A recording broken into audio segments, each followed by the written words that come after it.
Straight to the brain. All right. I think we're live almost. I think we probably are. Let me get us on Facebook so I can see that as well. We're still redirecting. Hey, we're live and shit. Oh wow. I love how it says you're self-employed. Oh boy. I can hear my voice and that's not good. All right, everybody. Welcome to Goddammit, Zach. Yeah. We're doing it. It's actually legit. The way I have my monitor set up right now, I have Facebook on one side, but then this video of us on, and I'm Lucky Pierre. I am the meat and the Skeeter Zach sandwich. That is Lucky Pierre. Yeah. That is disturbing as hell. Part of that. Lucky's part of unlucky. For anybody who doesn't know, our guest this week is Tim Deschene. Yay! Hello, everyone. Tim Deschene, tell us about you. Yes. What are your likes and dislikes?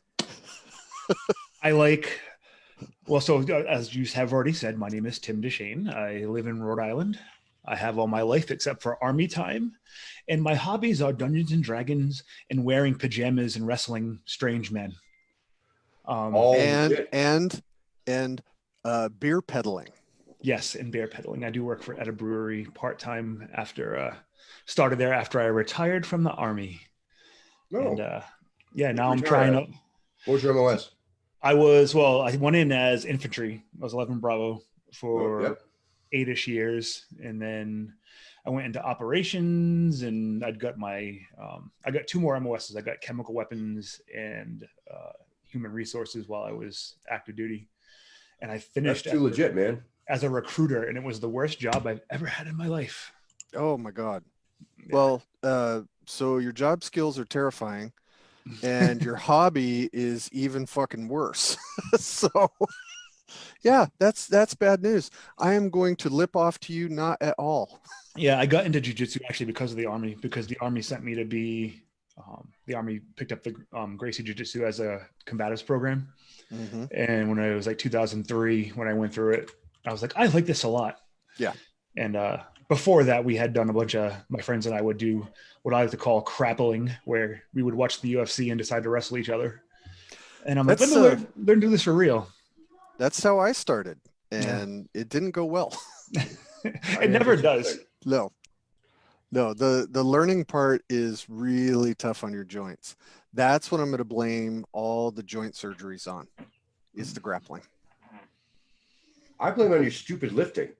But hey, well, there's that too. Beast mode in that 355 off the floor. Oh yeah, there's that, and then he also lifts in front of an entire studio audience at Satan's auction and breaks his hernia in front of a live studio. You don't break a hernia. I think you may have enjoy a hernia. You enjoy one. We all got to enjoy it too. And when you can enjoy it in public, it's just that much better. All right, so you're in the army. What else? Where'd you go from there, and how'd you wind up in games? So gaming is something probably like you guys. I started when I was a kid. What was the earliest gaming memory you have? Yeah. So I started off in summer camp. I went to this. I was a swimmer back before high school. So I went to this competitive swim camp. And on the days that it was raining, my buddy, who I've known all my life, one day brings in this red box, and it was Mensa Basic. And he's like, hey, check this out. And I had never heard of it before. And then we started playing that. And that was right before AD&D 2nd edition launched. So I am the weird dude who went from basic to 2nd ed and never actually played AD&D until last year or a year before at GaryCon with Alan Grove. Oh yeah, he runs a good game. Yeah, so I never actually played AD&D proper, except for 2nd edition, and that was all through high school. And no one did. Even those of us who claim to have, none of us played AD&D proper. Yeah. Nobody did it right. I think we all played Rules Cyclopedia and pretended it was AD&D. Yeah, and I've been lucky. Aside from deployments and being away from home, I haven't had a long period of time where I haven't gamed. My friends and I have pretty much played pretty consistently. That's awesome. The group's morphed a little bit through the years, but for the most part, it's the same group of dudes with add-ons here and there. So let's start the controversy. What's your favorite system? Yeah. Well, I mean, and I mean, what if you have the option, what do you prefer to play?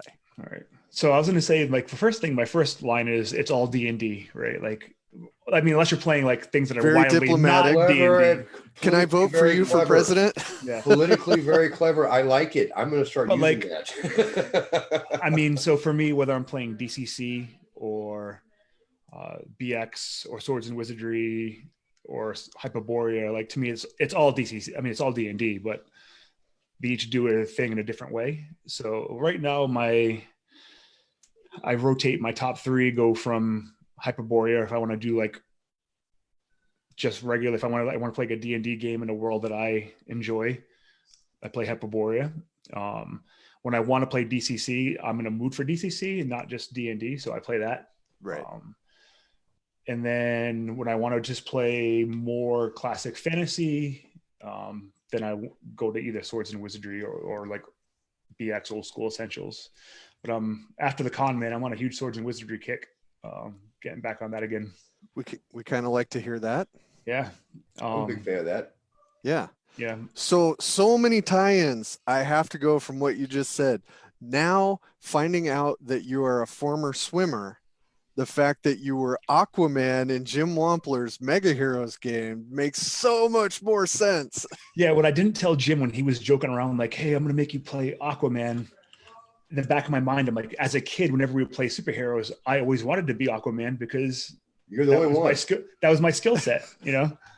No, but that game was a lot of fun, and you kicked ass as Aquaman. Yeah, Aquaman can beat a dude down. Yeah, that was a fun game. I like Jim's rules. They were like the swinginess made it enjoyable. Yeah, this is Mega Heroes. Yes, this is Jim Wampler's Mega Heroes coming to reality soon. Ish. Yeah, it'll be great. It's in play testing. Plus the aesthetics of it. Like I'm a big game art is what draws me on top of just the rule set. Yeah. The fact that he's really like just bringing in that Kirby vibe makes it totally something up that I want to play. No, it's a lot of fun. So another one you mentioned, Hyperborea, is actually Jeff Talanian's Astonishing Swordsmen and Sorcerers of Hyperborea. Did I get the title right? You did. I mean, I'm not sure if he got paid by the word or what, but that title is a killer. Howard did. Why not him? Yeah, that's brutal, but yeah, very enjoyable. Actually, the first time I ever played Hyperborea, you were the dungeon master. Oh yeah, last year, Total Con with Ian, right? And Yep. Was Rocky in that game too, or was it just Ian?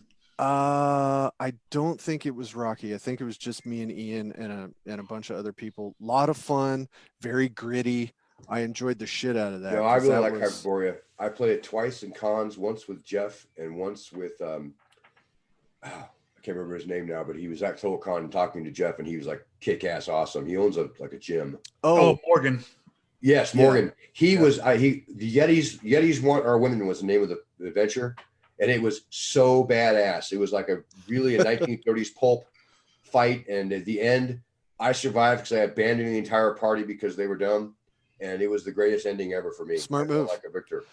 Yeah, the titles in Hyperborea for the modules and just some of the stuff are amazing. Yeah, super evocative. I mean they are just creepy as hell. And very Conan, just the whole thing. So you, sir, are the proud parent of a zine that just finished. Well, that's one with the badass cover, right? Yep. Yeah. And so the fun thing about that cover was I literally just went onto the Library of Congress looking for public domain images of a Dust Bowl. And that was one of them, looked like a Dust Bowl farm. And I'm like, all right. Yeah, but the way you did the negative of it was really awesome. Yeah, I was kind of like, well, it's boring, but then I inverted it, and I'm like, okay, this looks creepy now. So we're gonna bring this bad boy up. Yeah, there we go. And it was successful. I made like 300% what I asked for. I had no idea what to ask for because I've never done this before. Right. This was your first one? Yeah. You did a very nice job on it. This is his first dive in. I love that image there so much. It does not get creepier and weirder. Yeah, so that's Carmen Vance. She is one half of Vance Games. She and her husband Dan Again, publish This their own is stuff. this is the one that gets me. Yeah, and Like that's that. this one Marissa Bruno did. She's doing some uh, original stuff for me, but this is something that she had drawn during Inktober. And I Oh, was just nice. like, and I was like, hey, and I was looking through her stuff and the things that just kind of vibed off of what I was trying to go for. And I was like, would you mind if I license this to use? hey, a guy named Levi Combs says all in it for one of us. He's out of all the Zine Quest ones, says he's looking forward to this one the most. Awesome. Well, I hope I don't let Levi down because Levi's a hard guy to let down. He knows us well, so he knows what being let down feels like. Levi is our buddy, the Grindhouse Gorilla. I And didn't. Binford joined too. Awesome. He knows zines. He does. So it's funny because I would follow Levi on the social media for Planet X, not realizing it was him. And then he and I became friends on Facebook. Maybe he knew I followed him or something, but we became friends. I'm like, all right, he's a game guy. And then one day we were talking and he was like, yeah, man, thanks for following my account. I'm like, I had no idea that he was the dude behind Planet X. So Yeah. Yeah. And He's pretty amazing, actually. I don't like to praise him too much because he's already big and scary, but he does cool stuff. I mean, that's Just probably because- the best part about all of this is that people are going to meet. So, just because we mentioned this earlier and it only has 5 days left to go, Swords of Wizardry, the complete box set. and it actually has physical rewards now. We actually were able to get some quotes, so we're able to add some physical stuff to the accessories pack, and those are unlockable. And hopefully they make that, because one of them is like a ready ref little booklet that's going to be pretty badass. So Look, if when you haven't backed it and you're into Swords of Wizardry, you really should, because it's going to be awesome. When you say physical rewards, do you mean like a severed finger? No, though that's not a bad idea. Can I pay extra for that? I don't know what's Pex doing. I wonder. He has 10 fingers, so it has to be collector. So we've got a new pledge level. There's only 10 people. get a random spell component from old school D&D. So like someone ends up getting a bag of bat guano for fun. Yeah, some spider Oh, webs. that'd be great. You have to eat it though for it to work. Remember that. Yo. Just. And here's another one, continuing our Swords and Wizardry method. This is a buddy of ours From Phoenix. From Tempe, from- actually, Arizona. from Tempe, the Crit Hit Con, our man Jim Miller. Yep. He actually showed me a development manuscript for this a while ago, and I really liked it. I enjoyed it. It's Swords and Wizardry with a little bit more grimness, obviously. Hey, he put a shout out to me in there. I didn't even notice when I went to back it. I just hit back. I didn't even read. Oh yeah, big shout out to Zach Glazer. That's some bullshit. Well, I'm backing it again. No, Whatever. what I like about Jim is that he is a no nonsense Kickstart guy. I mean, it is 4 paragraphs of what exactly you're going to get, Right. and then bang, here's what it is. It's 1 pledge level, and there you go. And I think that's a good way to jump into Kickstarters. I think the first one he's doing that is not a con. So Right. I don't mean con like a con artist. I mean con like a convention. Like a convention. Yeah, but I don't know. Crit Hit Con was so hot. You thought I was a con. You thought you were in con out of your soul, Dude, that sucked. Yeah, The first Crit year Hit's I in was Phoenix there, in the summer. first year I was there, I get out of the airport. It's 11:30 at night and it's 95 degrees. It's pitch black. It's fucking atrocious. The highlight was Zach did take me to this taco truck in the sketchy part of town, as he describes it.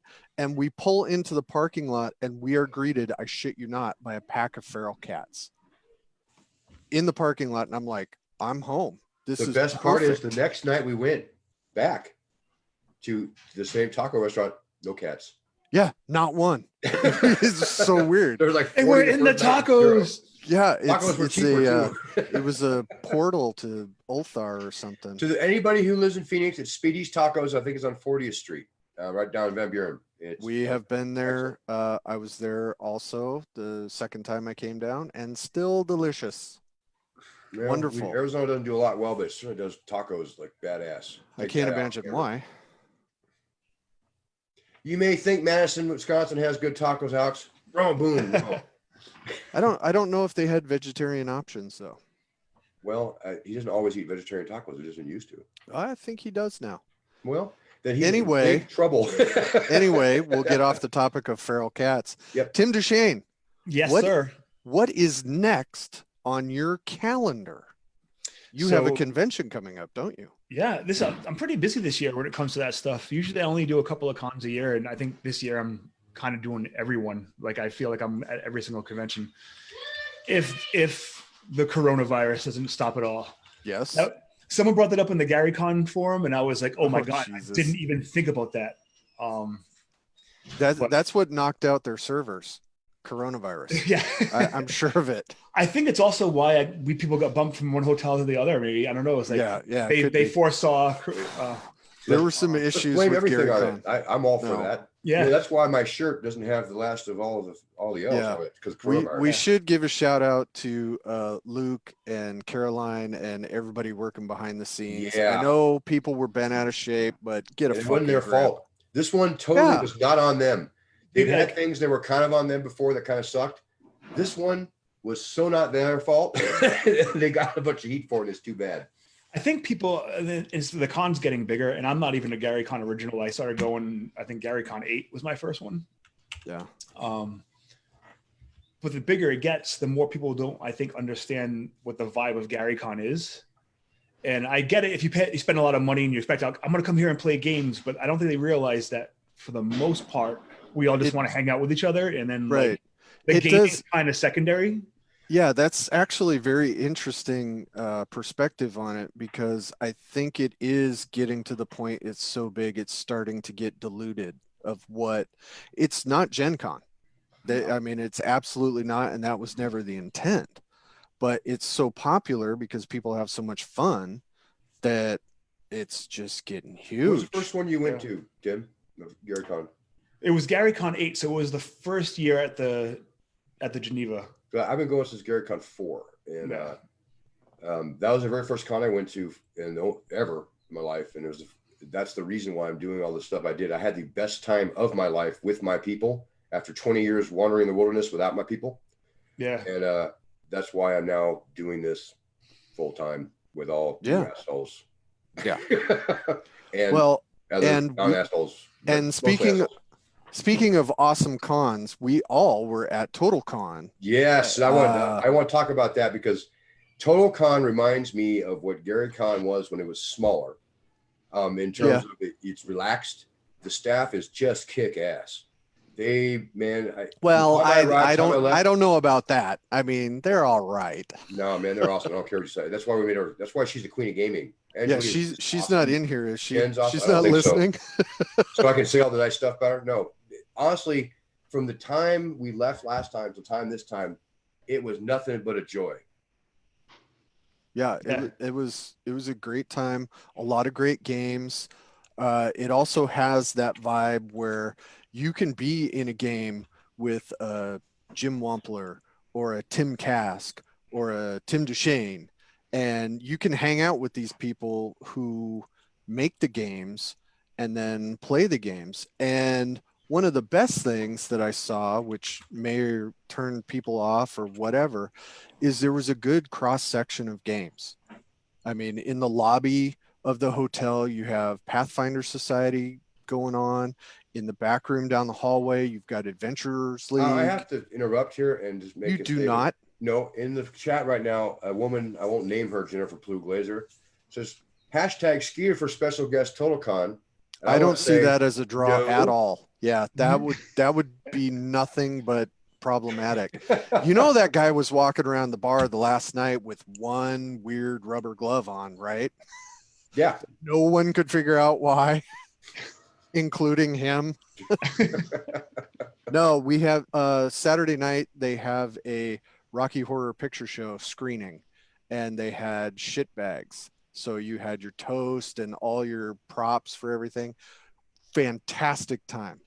It was the RKO Players, I think, is the live action people doing it, and they did an amazing job. And it's that kind of stuff. The whole theme of TotalCon was breakfast cereal and cartoons, and we played in a Legion of the Super Friends game, Tim and I, and it was just a really good time. No, Yeah. I recommend TotalCon if you're on the East Coast, especially because a lot of people are within driving distance of TotalCon. Because those of us in Arizona who everywhere is 5 hours away or more, everywhere is an hour away. Seattle. I know. I mean, That's just I got to traffic. travel to anybody. I mean, I could literally drive back and forth every day and get there. It's like 45 minutes from my house. We end up getting a room just so we have a nice, quiet, private place to poop. Pretty much is the entire reason we get a hotel room. And considering they shut down one of the bathrooms for a small amount of time, that is a thing you have to account for. Yeah, that's the one thing. So this is like my first TotalCon was 2015, I think, which is weird because it's so close to my house and they're on like TotalCon 34 now. That was the last one.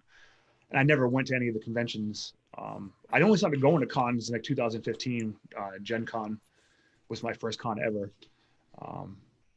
And right after that, I started going to TotalCon, and it was at a different hotel, which was like this really weird hotel that had like an outdoor vibe, but it was indoors. It was really crazy.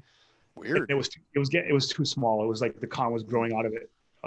So they moved to this new con, and the only thing that's wrong with this new hotel is the bathrooms are always like a disaster. I'm not sure what the deal is. And Wi-Fi is super weird. Yeah. In the hotel, sometimes it just drops out, and sometimes it isn't. I do want to say one thing is that I did something in TotalCon I don't almost never do is I ran a game with Edwin Nagy and with Sean Murphy, and I'll be honest with you, it was a lot of fun. I hadn't done it in a while, but the people, Casey Rift, you know him from CoboCon, they saw the pictures of the giant Teagle map we have with a 4-part map, and Douglas Zielsdorf is going to be at CoboCon, going to be running games on that, and we're super fantastic, Doug. Good job. I know, and actually, Bill said that Doug couldn't run it; he didn't want it run because he's going to be there.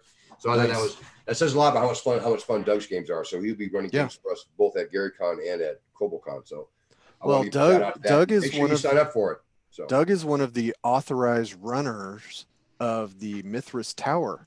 Traveling, he's the most competent runner of Mithras Tower that we've got. I assure you that's true. Oh, Matt is going to punch you right in the throat. Matt's not watching. Yeah, I think if I actually am able to get into a game at GaryCon, I was going to try to get into Doug's Mithras Tower game because I had so much fun. It's going to be great. I've actually had really good feedback of the games he's run in the past, and the one I saw him running last time, I think it was GaryCon Game Hole, had this giant like thing coming out of the ground like on his table. I think that was Game Hole. Yeah, it was so badass that I recommend it to everybody. If I don't ever play in games because I'm so damn busy, but if I did, I'd pick one of his. I think it's awesome. So, and you get to reuse your character from Matt's game, Tim. Yeah, you can you take your Matt's game character that he totally gives you all the free shit because he's like super easy, and you're gonna use it in a hard game like Doug's. Yep. Don't tell me that. I was so happy my dude survived. Oh yeah, no, it's brutal. I was telling because Jeff Tellini was asking me, we were talking about it a little bit, and I was describing it as Adventurers League, but fun. I mean, savage. Yeah, but completely accurate. We had no opinions like that at all. We welcome like Kurt Gould a lot, and we would like to write I'm just kidding. Someday. Yeah, no, that is never going to happen. No, I told Kyle it was a good time. We crowned Angelia the Queen of Gaming because she is, and we had fun with that. I saw the video they posted online, and I'm looking forward to going back next year. But one thing happened. We were able to lull just when he thought he was out.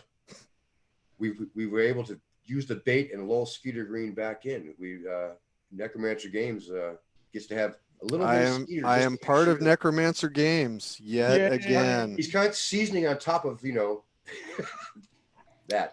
I don't think we can technically say why I'm back yet, but it's a call. I consider it a calling. Yeah. And people will figure that out. It's coming soon. It is coming soon. The announcement is coming soon. The product is not. It's a ways away, but it's going to be great. Yeah, it's going to be cosmically horrifying. So I think as I was talking to Zach about before we went on the air, subtlety is not my strong point. That is all about Zach. And you can tell that I'm a fan of Cthulhu, right? Yeah, I can tell. I think I have used all the words now That in could the be your puzzle. calling. Yeah, could be. So. Skeeter, I have my cultist mask for you. Oh yeah. Oh boy, you look like a Mardi Gras butterfly. Oh. So talk to us about the T-shirt Yeah. from Astonishing Swordsman that you were wearing. That what I was wearing. Okay, so it's the newest tee. It's like a baseball style raglan that has art from David Hoskins on it, which has the Queen of the Night Gaunts in all of her glory from Jeff's newest adventure. So Tim comes walking down the hallway and he's in this shirt, and I'm like, that looks like a superhero. Oh, it's Tim. For anybody who has not seen Tim in real life, if you have seen me, he's like me, only stung by bees. He's much bigger than I am. Yeah. Which doesn't always happen. Usually if somebody's bigger than me at a convention, it's like a circumference thing. But Oh, Tim is just a swolled up giant me. Yeah, I know. That was a shitty thing to say. especially. But again, accurate. So at Gary Con, are you running? Yes. So Gary Con's next. I'm going to run a session of Hyperborea. I'm doing the one I did at Total Con, which is like the second half of Jeff's newest module. I'm doing a play test for the DCC Dying Earth, the upcoming Dying Earth. That's been work for a while. Yeah. Yeah. So they went through different. They had a different lead. Job was doing that when they first started. I talked to Job right around the time. Yeah. I like Job. And yeah, Job's awesome, and his aesthetic and his writing style is just like out there. I love it. Somebody I respect him a ton, and I only run into him like once every 2 years, but I do respect him. So I know he had done that for a while. So yeah, he writes good stuff. One of my favorite DCC adventures is still his with the one who watches from below. It's pretty awesome. That sounds like a Job title. Yeah, it's great. Also, some kind of porno site. Man, what did your wife do to you? Also, show us on the doll where your wife touched you inappropriately. But I don't have it's funny. So Mark Bruner is now the lead, and like Julian Haley's writing for it, Bob Brinkman. And I had asked, like last year, I asked Joseph and Mark if it'd be cool if I ran some. And they're like, oh, that's great. It's a great idea. But I still haven't gotten the adventure yet. And Mark's like, end of February, I'll have it to you. So hopefully I get it in the next couple of weeks. Yeah, that's going to be tight. Yep. And I'm going to run Dark Trails Adventure, the Weird West game that Dave Beta wrote. It was an adventure that I was going to write and maybe either publish through him or on my own. But then after reading the starter set quick start rules adventure, I'm like, there are a lot of similarities. I'm going to have to do a lot of changing up. That sometimes happens. Yeah. I mean, my biggest thing with me writing is I get in my own way because I'll start to see similarities and I'll scrap whatever I do. That happens more often than you would think. Yeah. Yeah. And I know like it's rough because it's kind of like music. There are only a certain number of riffs, you know what I mean? I'm trying to get to the point where I can wear my influences on my sleeve and be happy about it and realize I'm not creating fine art. I'm making a fun game, and maybe, if it shares a couple of similarities, it's fine. I think what happens when you can make fine art, but try to make a fun game, but we go trying to make fine art, what you make is a pretentious game. And I think that's the danger you get. And I think you get that a lot with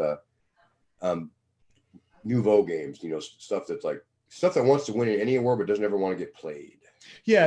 I have a lot of games on my shelf that are really pretty, really awesomely written, but they're never going to see the table. And primarily, I have 500 of them here that are probably over half sure that way. Zach's surrounded by those games, staring at him. Oh boy! Oh my God! Yeah. So, my wife bought all those for me. I didn't buy them myself at all. Sure. She's going to stab you for saying that. She might. Luckily, she stabs you right in the ampersand right there. She has a good target. Go ahead. Go ahead, Skeeter. No, you go ahead. I was just going to say, on the DCC front, you have another project that I do. you're recently working on. What can you say about that project? Well, there is this wonderful old school swords and wizardry adventure run that was made by some guy named Peter, I think. Could be. Peter Black. He Yep. Yep. no, Yep. so Ooh, that's a nom de plume. yeah. I like that one. Crypt of the Science Wizard. If you guys don't have it, you should get it because it's awesome, especially because of the handouts and the fact that when we played it with you, I love that there was only really one kind of main combat, and everything else was us thinking our way through and exploring and coming up with ways to bypass traps and puzzles and not rely. They had the illustration book. And the illustration book's awesome. Did you guys make it past the Inferno? Yes, we made it all the way to the end. I think we actually. Well, you made it to the end you found. Yeah, that's true.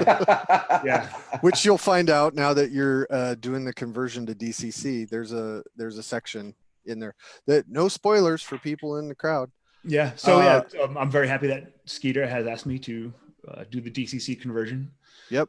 It's a great team. I've got Tim on it. I've got Wonky, who's in the chat right now. I saw him.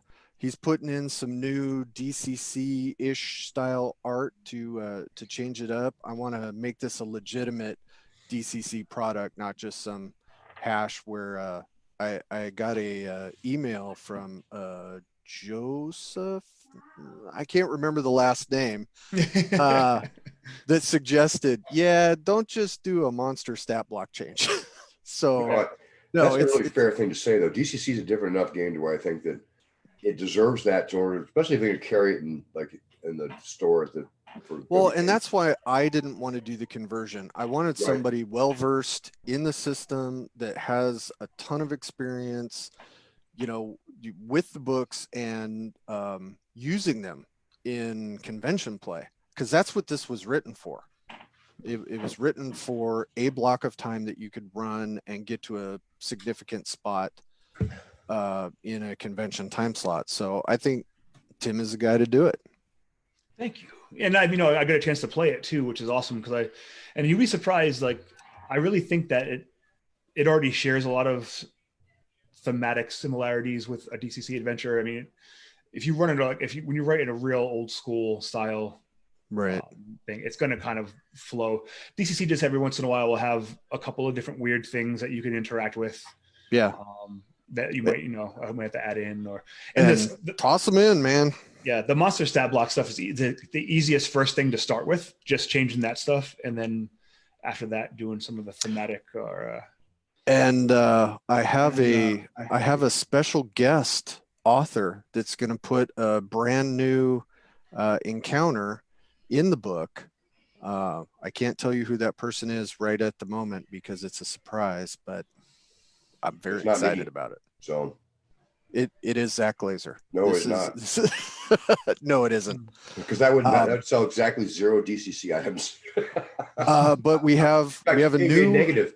We have a new cover with a lime green border around it that my wife looked at and she goes, "Ooh, I like that." So that's a good judge. Yep. And a big fat DCC logo on it, which was awesome to see. So, did you see the comment just now by one Michael Battleotto? He had an insightful comment right now about you. Yes, I am not Levi Combs. Levi's skill set is much better and taller coming from me, disturbing. No, that is kind of scary. So, yeah, that's the thing. So, yeah. New SGP book featuring Tim Deschane's work. Nice. I just like having the book and letting somebody else do the work. He can do the heavy lifting. Come on. Yeah. It's awesome. And then, all right, what else do we got going on? Then we got North Texas. No, actually, after Gary Con comes out to Cobacon. Yeah, I'm not going to that one. We have Long Con in. That's one that we'll be at. Isn't Long Con after North Texas? Isn't Long Con after one North before Texas? and then one after? Oh, they have two. Yeah. Ooh. Then we have North Texas. Well, I go to Iron Flawed. I'll see a SRM there. Yeah. It's going to kick ass, but that's not one we actually do any work at. But nobody cares about your schedule, Zach. Tim, No, where they are were going you North going? Texas. I was going to say North Texas. And that's where Satan embarrasses himself in front of the whole crowd. Yeah, whatever. It's true. Yes, for mine, after Gary, there's a new con for New England, the Rising Phoenix Con, which is put up Oh, my yes. friends. I wish I could go. My friend Scott and his wife, who run the Dark Phoenix events, which is kind of like they do like events, GM for hire. They've helped me with charity stuff. They've done game days at the brewery where we've done charity raffles. And I think the last one we did for one of the homeless shelters, and we got like $800 for them, which is pretty awesome. Nice. Really good people. They're doing their first. I think they've been to Total Con almost probably for its entirety. They're really close with Angelia, and they wanted to branch off and do their own. So that's going to be in August. Nice. In Milford, Massachusetts. Very cool. And then after that, it was a good timing for a con. August. I mean, unless you go to Gen Con, which a lot of people don't anymore. That's a good time for a game playing con. Oh wait, did I say how to play games anymore? I don't think you have to walk too hard. It's like maybe only 100 yards away, but it might take you 2 hours. If I said August, I was mistaken. It's April. Okay. Still good though. Yeah, and then we got North Texas, which I'm going to be running some games in your room. Yes, and Rocky's not. That's because he's not a special guest. He doesn't get that special guest treatment. I get to be a special guest at North Texas this year again. I'm very happy about that. Hey, Casey just showed up, dude. Speaking of crazy, tall, and scary, it's Casey. Yeah. Nice. Right. I met Casey last year at Gary Con when I bought City of Brass. Yeah, Casey's gonna be a Gary Con again this year too. Casey's the bomb, man. Casey is single-handedly responsible for. You could tell when Zach stopped being in charge of any of the art direction, and Casey did. The transition was from to holy crap, this is awesome. Yeah, that's all Casey stops him. And Casey is responsible for roughly half of all RPGs ever written. Yeah, no, he is prolific. I went to visit him at his house and with Mike Ballato, and I saw his shelf of books that Casey has written, and it's like ridiculous. It is like an insane amount of words, and like a lot of them are like ones that you totally recognize. But I know Casey as Casey, not as Casey the amazing RPG author, because he's written so much. He's Casey the art director because that's who I need him to be right now. Yeah. Well, Casey, I've told this story before. Casey is technically the reason I was ever in RPGs, because his lazy ass didn't want to write game mechanics for a trap in 3.0 back in 2001 or something. They couldn't drag Bill Webb out to do it. Hey, can you imagine that? No. That would be weird. Well, the thing is, he can make the best. Bill makes great traps. That's not saying anything about it. It's the mechanics that he has to explain to somebody else. That's where he like falls out of line there. Yeah, trap stuff. Back in the first round when I was with Frog God Games, all the manuscripts from Bill came with a little comment that said, "Skeet, put mechanics here." So it's just a description, and it's like you could probably sell a 30-minute DVD or streaming video of Bill describing a dungeon, and then you just run it. Because the printed things, the game mechanics, he's not so much with the game mechanics. When you only use a 20-sided die and a 6-sided, it works out. Yeah, but his style is influential, I think, when you play games at a convention, because it actually is fun and quick with a lot of people, and it includes everybody in a big giant. It's engaging, which is the most important thing about a convention game. And he is responsible for the best line I ever heard. And Steve Winter's the one who told me about it. Was the you got hit. Roll 3d6. Okay, roll 3d6 again. Oh, yeah. Roll 3d6 again. He goes, oh, I'm making a new character. Yes, you are. Yes, you are. Yeah, that's. And I will always be enamored by Bill Webb's DM style just for that. Yeah, that's funny shit. Tim, are you going to Gamehole? I am planning on it. Yes, I haven't. Are tickets even? Is there anything for sale for that yet? I'm not even sure, but I'm planning on it. I don't know. Jeff had put out a call for people to run Hyperborea. Oh, sweet. Is Jeff going to Gamehole this year? Yeah, as far as I know. Well, I'm out. Don't be that way. Oh, okay. Come on now. Oh, I like We Talani a love lot. Jeff.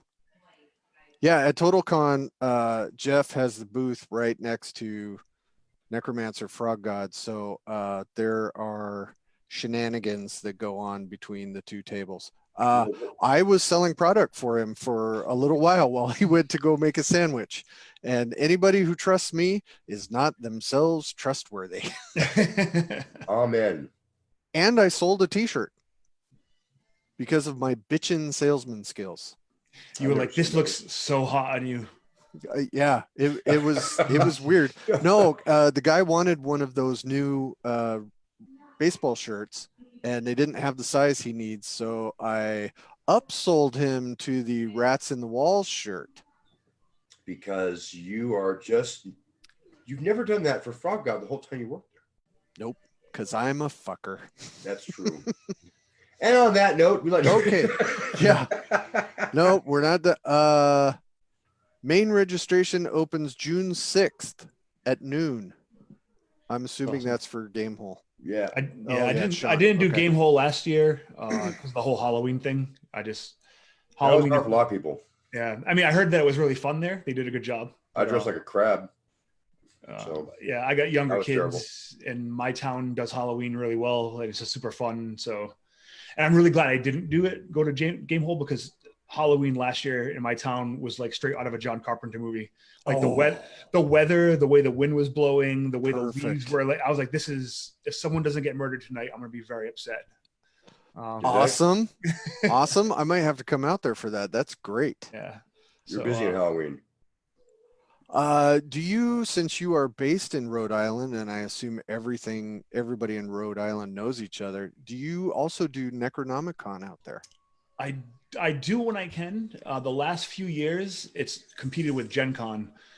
So I went for the first year of Necronomicon, and then I went last year. That's what I'm thinking about looking at for us to go to.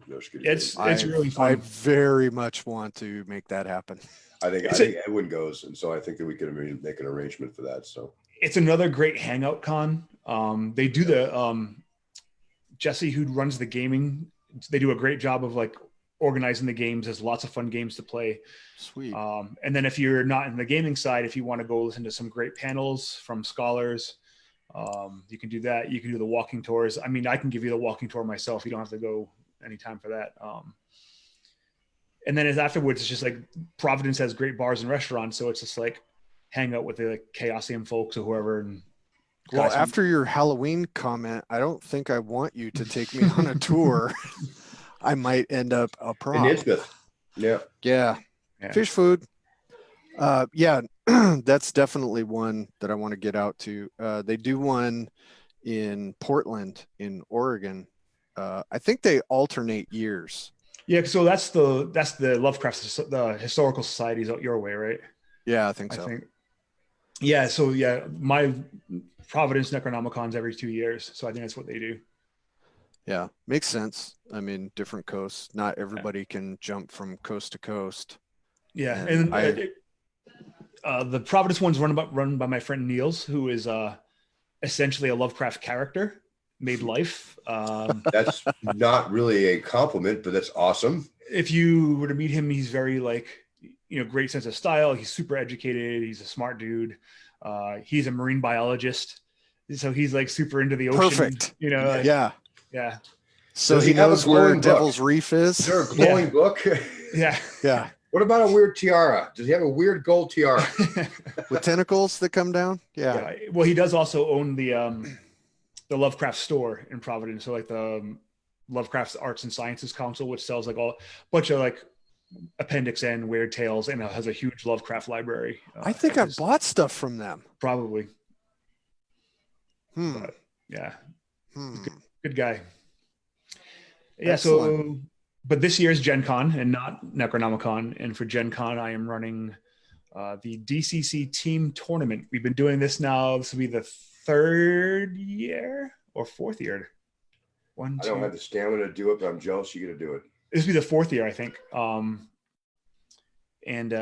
you all sleep in a van? How do you? Yeah, is it the DCC van? So every year it's different. The first or second year we did it, Joseph, I don't know how he must have been like in the hole because he sprung for hotel rooms for all of the people that ran DCC. We had like 5 people to a room, but he got at least, I don't know, a dozen or more hotel rooms in the embassy. Yeah, I've heard about that. But it always depends because even you know, as you guys probably know, even the companies have to fight for lottery, you know, where they get put. So that was the one year that worked out. And then for a couple of times I stayed at Airbnbs. This year I wanted to stay downtown, but I did not want to wait for the lottery. So I just went and sprung for a hotel room.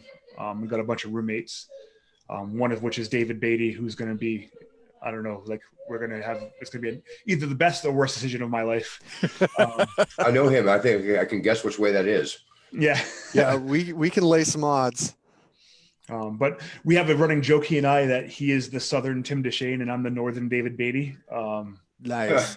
And terrifying. Well, awesome. And that started at GaryCon when we were both drunk on Saturday night and Hobbs decided it was only you two. Everyone in the bathroom. It was just you two though, drunk that Saturday night, right? Yeah. The rest of everybody's totally sober Saturday night. Yeah. Completely. Yeah. Shame on you. Yeah. I think we both took some Molly and I was rubbing his nipples in the no. As one does. It's on the schedule. Oh, and right as you say that, I look at Levi's post that says, "Damn, that sounds dope." Right as you're rubbing somebody's nipples. Yeah. I think he wrote that before that though. No, he didn't. No, I don't think so. Levi, you're right. It is pretty dope. I think North Texas is going to be crazy. So yeah, I'm super. This is like my first North Texas, and I've been told really? for years that I need to go because it's so much fun. Oh, you know what happens when it's your first year. Do not miss the midnight auction on Saturday. Oh yeah, that too. But that wasn't what I was referring to. Oh yeah. No, you're going to have to do the hard 8 trip. Yep, that too. And you can take that any way you want. Okay. But I won't even ask. The best way it could be. I want to be surprised. So yeah, you do. Just you'll be relax, relax, and let it happen. You'll be shocked.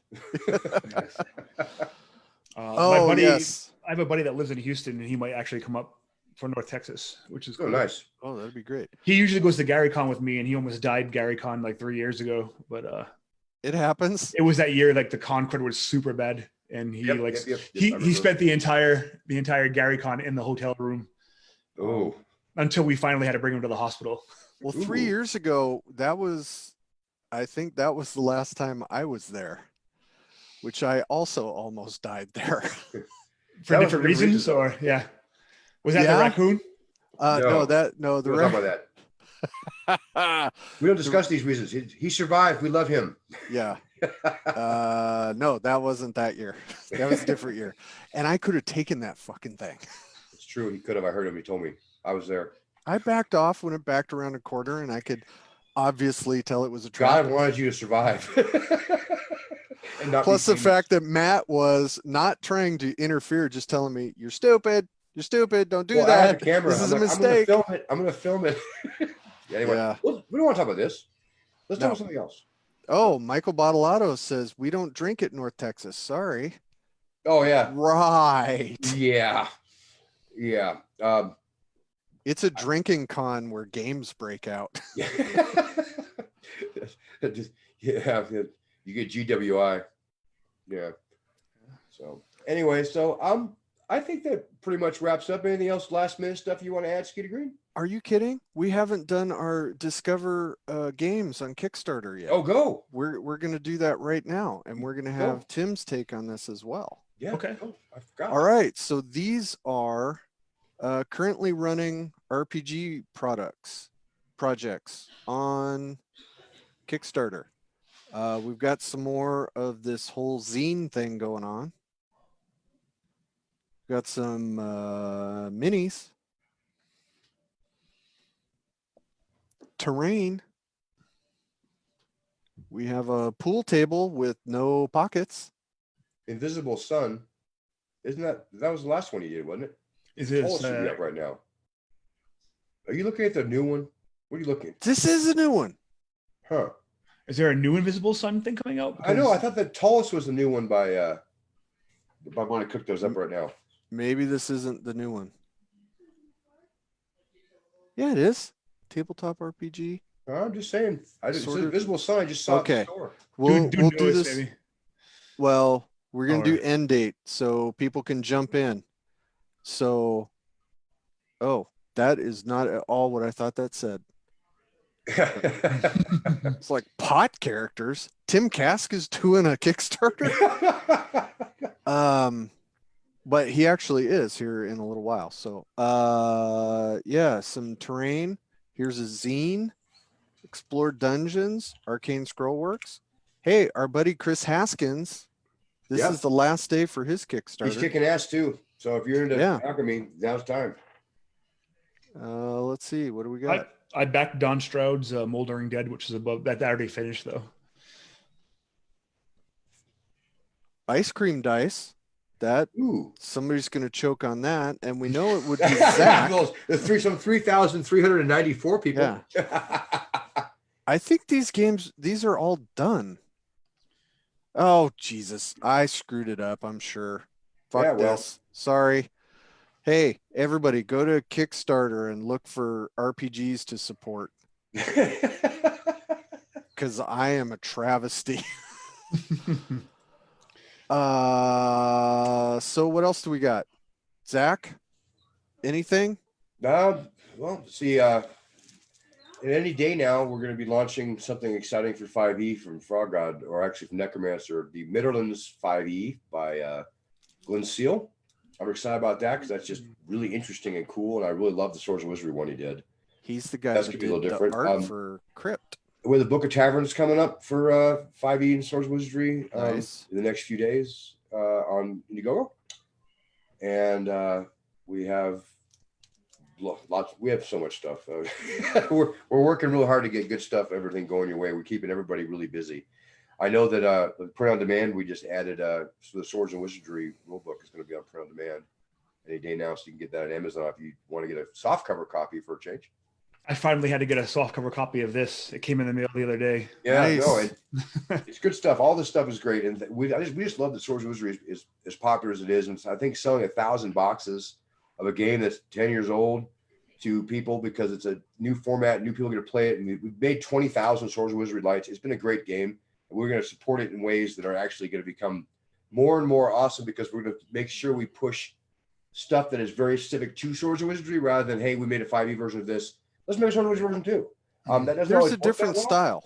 And so we're actually going to do it a little differently because we want to keep that going like it is because we love the game. That's the one I play. When I play a version at home, if I'm going to pick, I play Swords and Wizardry. Though 5e is what my group Tim plays. Deschene, will your book be printed and ready for NTX? Yeah, really. Keelan wants to know. It is my goal. Yes, it's supposed to ship by May, PDFs at least, and then physical copies in June. It is definitely my goal to have it. Cool. If my perfectionism doesn't get in the way, which I'm trying to tone down and realize I want it to be awesome, but I also realize it's a zine, and back when I was in high school, we would make zines with photocopiers, glue sticks, and cutting stuff out. So I definitely want it to be awesome. I want it to be worthy of the art that I've been given for it, and the fact that Michael Curtis wrote me 2 completely badass monsters. Oh boy, and I know him. Yeah, Michael's awesome. And then Brendan LaSalle is writing me. Brendan and I know him too. Good buddies. Reprobate. Yeah, Brendan is I'm not sure if I'm his Chewbacca or he's my Chewbacca, but we're definitely Han and Chewie. And he's a good dude. He lived up here. He was in Salem for a while, but he moved back to Georgia, and I've been incomplete ever since. Oh, he completes you. Yeah, I can lend you. We have a PEX at Frog Guy. I can lend you one if you need someone to help. Sure. And he is definitely the Chewbacca. He's definitely Chewbacca. There's no doubt. Yeah. So Brendan's writing me a couple of spells, and I'm getting all that together. And my buddy Brian Cordamont, who writes for Chaosium, freelance, is one of the guys that was in our game group with me, Brendan. Cool. He's gonna edit it for me, and then we should have it all done by June. So very cool. Hey, my mom just joined. All right. Mom. Hi, Skeeter's mom. Yep. Skeeter's mom. Why? Why? Yeah. Tell me why. Yep. I don't think Skeeter swore very much this episode, so you should be very happy with proud of him. She really gets bent out of shape when I say fuck on the camera. It bothers her. As it should. And I am a terrible child. I can't believe that. I bet you're the best little boy in school, dude. Nope. Nope. But anyway, so I asked you 2 of the 5 questions I try to ask everybody. I have 3 more to go, and now I can't remember. How do you make your faces bigger? We get stung by bees. What? I don't understand the question. Yeah. What is an oh my God moment you've had at a convention game or something? Where you're just like, oh my God, either you screwing the pooch or the players going completely out of their minds. Do you want a good oh my God or bad? We want to talk about like bad convention. Oh my God. You take this wherever you want it to go. So I think, all right, so bad oh my God, there's a dude, I haven't seen him in a while, comes to Total Cons a lot, plays in a lot of the same games as I do, and never brings dice, brings like a huge bag full of food and just chows on it during the entire game, and then grabs your dice when it's time to roll, and it's just like, and usually 3/4 into the game he has to leave because he's made himself sick with all the food he's eaten. So that's I don't know who that is, but I've had that guy in my games in other places around the country. I think my best good oh my God was at Total Con, again, same place for good stories. I was running Brendan's Neon Knights. I was going to say I always get wrapped up with his Sabbath games, but Neon Knights. And first scene, first kind of big battle, the wizard goes to cast Enlarge on the fighter, and instead he rolls a 1. And on the misfire table, he rolls the shrink everyone within 200 feet down to like 6 inches. Oh, no. It was one of those things where we could be like, okay, you guys rest for a day and you come back to normal size. But I was like, no, we're rolling with it. You guys are going to play the entire adventure 6 inches tall. So nice. it was, something that's not written into the adventure, but it definitely like changed up the entire flow of the game. That would be awesome to be an action figure in a dungeon. Yeah. That'd be fun. It was really rad. I had a lot of fun with that. I hope the players did too. And it was one of those, I wasn't like forcing them. I was kind of like, hey, you guys, you can rest, but I think it'd be much cooler if you kept going. And they were like, yeah, keep going. Nice. So, well done. Way to move on your feet. What is your most prized RPG possession? That's a mean question, Skeeter Green. I'm going to do it to you one of these days. No, you won't. But your favorite item better be your wife. I'm going to say actually my most prized possession is Brendan when I don't know if it was my birthday. If this was my birthday, he gave me his notebook full of manuscripts. Oh. I'll buy it off you for $1. There's that. And then I won Jim Wampler's manuscript, like kind of like his printer proof of Mutant Crawl Classics. So they brought it to Gary Con to show everyone before it launched, and they had it as a raffle, and I won it, which is awesome. What? So, yeah, I think I remember that. Yeah. Is that those are probably my top 2 RPG things? Is that the gold foil one?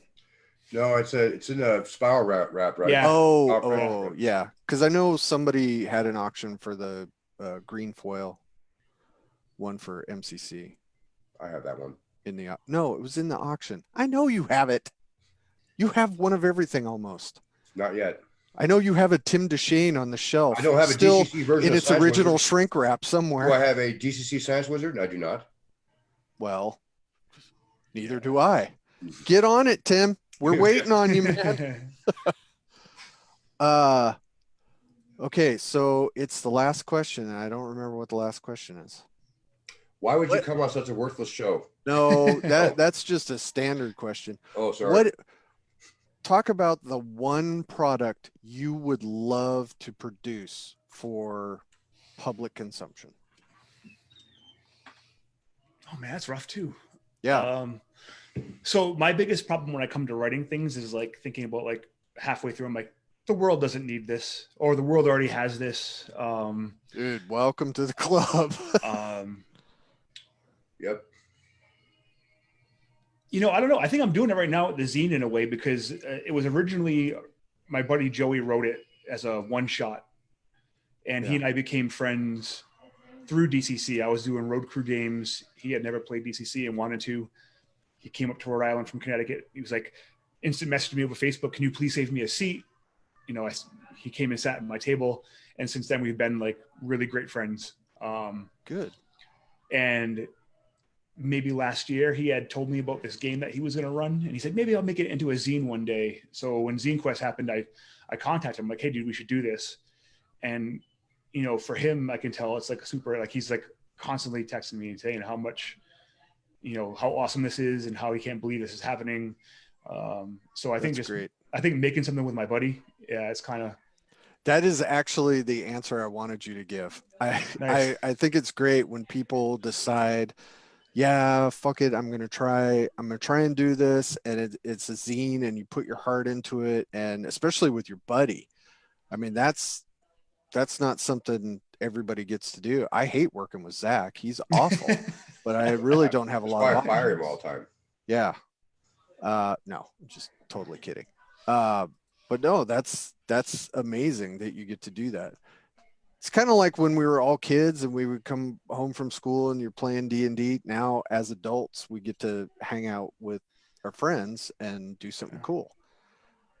And if we're very fortunate, somebody even pays for it. Yeah. No, it's awesome. It really is. And I think that's actually one of the best answers I've heard to that one is making stuff with somebody you like. Yeah, that's fantastic. Because I have lame, my answers are always lame. Like, I would like to work on a Tolkien license. No, I wouldn't. Now, the more that I know, the more I never want to touch that kind of stuff. But back in the day, that was what I thought was cool. I think your answer now is better than any ones I've ever had. Yeah. Okay, we're going to keep this open for 3 more minutes. If anybody in the Facebook chat has a question or on Discord. How do you get that sort of gig to work with your friends? I think is what Casey meant. Wow. What? Look at what Casey wrote. Oh, how do you get that sort of gig? Okay. You have friends.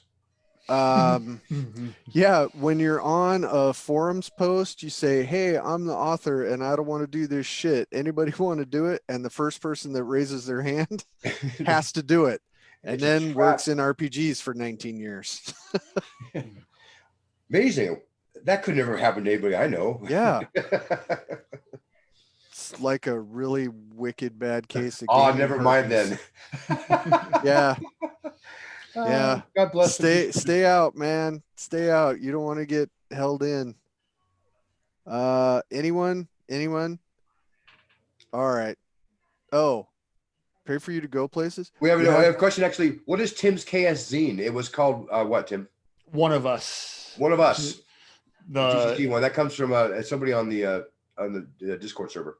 Cool. Oh, nice. Yeah. Yeah. So it's if you didn't see, it is a DCC hack for a traveling circus in the spirit of like Carnival in a post-apocalyptic Dust Bowl. So if something happened to humanity, you are part of this caravan that is run by a patron.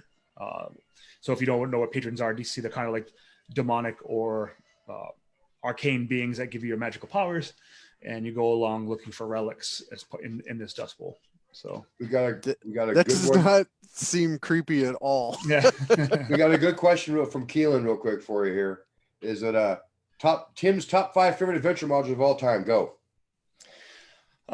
Sailors on the Starless Sea by Harley Stroh. I know him. Before the Lost City.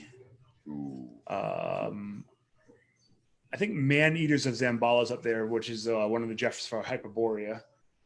I don't know if I can count them as one adventure, but there was like a Daggerdale series of adventures for Forgotten Realms that came out for 2nd edition. Yeah. I would lump those all together because we played through all of them when I was in high school. All the Dale Lands ones. Yeah. I got one more. You can do it. Probably Acting Up in Lankmar out of the Lankmar box set. It was one of my favorite games to ever run. Nice. Very cool. And maybe my favorite book as well. That's really hard. But the last one I talked about with anybody was Poul Anderson's The Broken Sword, which is one of my favorites. Yeah. Okay. Or is that Paul or Poul, whatever, however you say his name? No, I still trying to read Three Hearts for Lions, and so awesome. Well, Sweet. I think that was awesome. That was a good question from Kilo at the end. You should add that to your standard question list, Skeeter Green. Oh yeah, if I took notes, that'd be helpful. I just made up those 5 questions because I couldn't remember what the first 5 were that I asked Levi. So well, I'm sure these were superior to the ones you thought about before because that's just the way you work. Fast and smart. He works fast, smart, and he does it when he's well dressed. Don't you, Skeeter Green? Who are you talking about? I'm talking about Tim. Okay. Okay. That makes sense.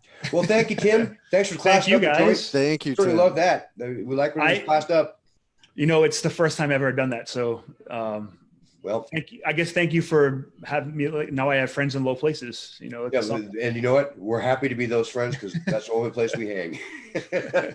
Yeah, there are no expectations. No expectations, no show prep, and nothing important going on. So there we go. We try to make it comfortable. All right. Well, thank you, everybody. All right. For the superhero of the show, Mr. Zach Glazer, I am his faithful sidekick, Skeeter Green. Thank you for coming. Oh my God, I have to